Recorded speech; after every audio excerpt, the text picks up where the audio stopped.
Good afternoon, physics students. Today we're going to be graphing the data we collected last time from our constant velocity tennis balls. So in the previous lesson, you looked at 3 different trials of a tennis ball going down my hallway, and you collected some, at first, raw data, where we used the timer in the video to tell us at what point the tennis ball crossed each distance threshold, 30, 60, 90, 120, and 150. And we did it for all 3 trials.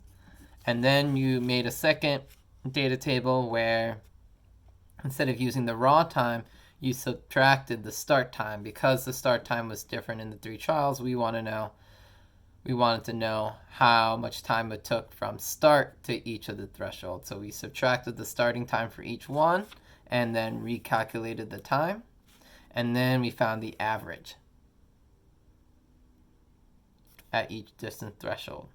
All right, so what we're going to do is we're going to use this bottom table, specifically the distance and the average time, and we're going to be graphing that now. So we're going to use the similar technique that we used last time to make our graph. So what we're going to do is we're going to use only a lined piece of paper because I don't have extra graph paper, and so that it's easier for you all to do. We are going to take one piece of paper and fold it up like this. Okay, and then we're going to, let's see here.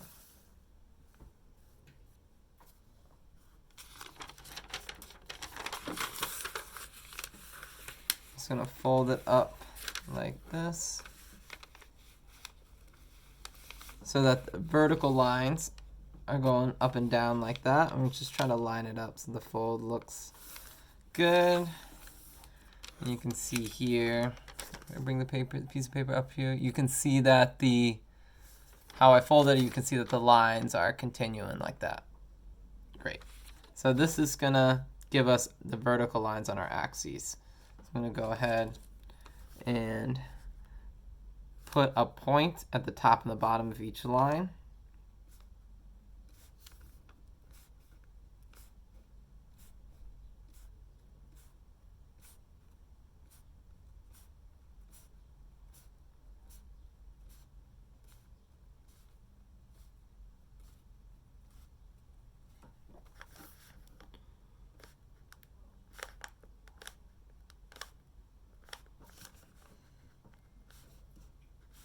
This will give us a nice square grid that we need to plot our points on the graph.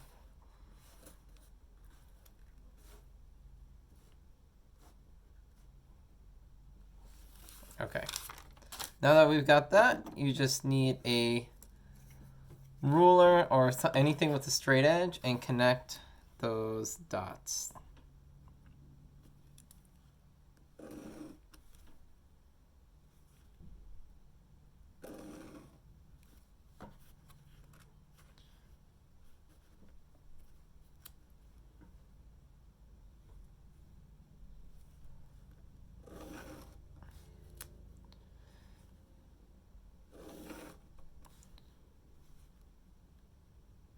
I know it seems tedious, but it only takes 2 or 3 minutes to draw all the lines.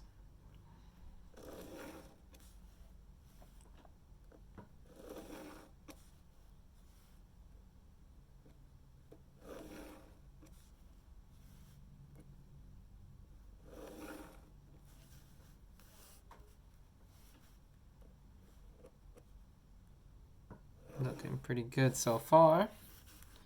Just keep going here.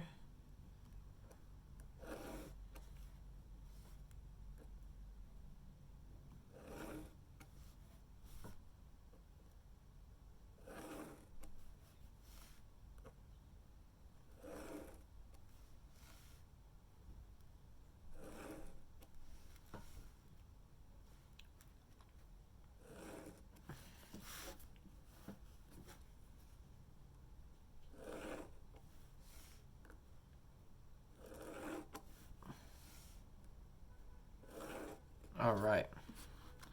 So that should be enough for our graph. So now next thing we need to do is label our axes. as always, when we go along the bottom from left to right, that's our x-axis. And then top to bottom, like this, is our y-axis. So I'm going to go ahead and label those some big letters so I can remember that.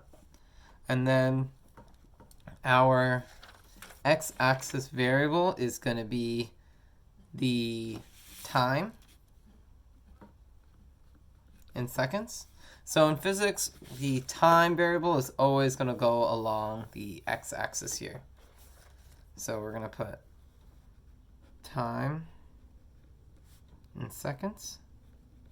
And then along the y-axis, we're going to be using our distance. So we got distance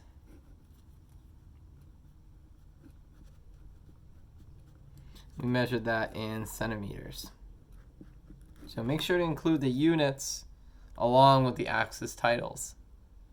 Okay. So next we need to space out our axes. So along the distance, we've got 1, 2, 3, 4, 5, 6, 7, 8, 9, 10, 11, 12, 13. We've got 13 lines, and we need to go up to 150 centimeters. So 150, I'll do this down here, but 150 divided by 13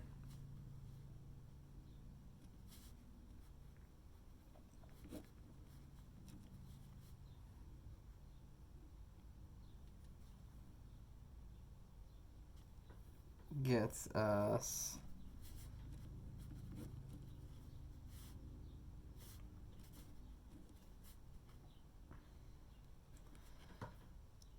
so we would need a little bit more than 11. So I'm going to go up by 15 each square to give us enough space. So what I did was I divided 13, which is the number of squares we had, by the largest value for our distance, which is 150. And I found that we would need, each square would need to be at least 11.5 centimeters to represent that much distance to have enough space. So since I want a little extra space, I'm going to round this up to a bigger number like 15, just to make sure we're all good. So we're going to start with 0 at the bottom here and go up by 15. 15, 30, 45, 60, 75, 90, 105, 120, 135, 150. That's going to be the highest point on our graph, and I'm just going to go one above that, 165. Okay, great. And now we're going to go, the largest time that we have is 1.25 seconds. So we've got 1, 2, 3, 4, 5, 6, 7, 8, 9, 10, 11, 12, 13, 14, 15, 16, 17, 18 squares. So what I'll do is, if each square is 0.1 seconds, that should give us enough space. So we're going to make each one of these lines 0.1 seconds. 0.1, 0.2, 0.3, 0.4,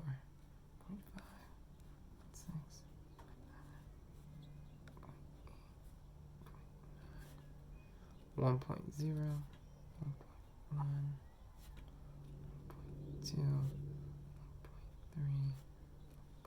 4, 5, 0.6. Okay, that should give us plenty of space. Our largest value, 1.25, is going to be in between 1.2 and 1.3. All right, so now we're going to go ahead and plot these points. I'm going to use a different color here, but feel free to use the same color if that's You only got one color, just maybe to make it a little easier for you all to see. So remember, you don't need to plot all your trials. What we really care about is the average that we calculated. So our first value should be at 0 centimeters and 0 seconds. So right here in the corner.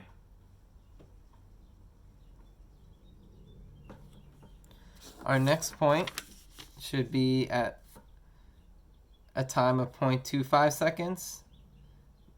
The ball has traveled 30 centimeters. So at 0.25 is in between 0.2 and 0.3.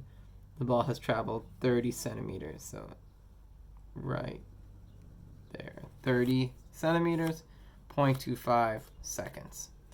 All right. Next, we got 60 centimeters moving at 0.5 seconds. So 0.5 and 60.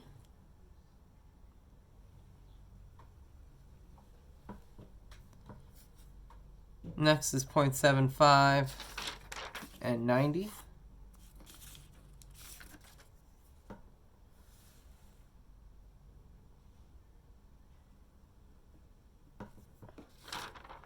.0 seconds and 120.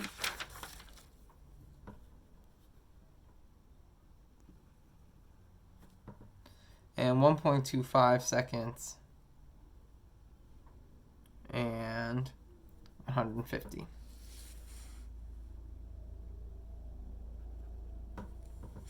So 1.2, 1.3 in between, 150. Perfect. Okay.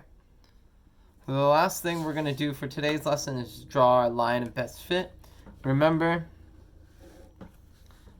our line of best fit is a line that goes through our data that gets us, it's one straight line that goes through as many of the points as possible.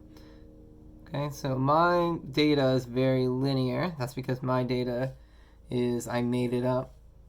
Your experimental data is going to look different than this. Remember, to get credit for this assignment, you're not going to use the numbers that I had in my video. You're going to use the numbers that you got from your experimental observations from looking at those videos. So for your line, your points might be a little bit above or a little bit below, but the important thing is get a line that is straight and goes as close to as many of the points. That follows the general trend or direction of the points.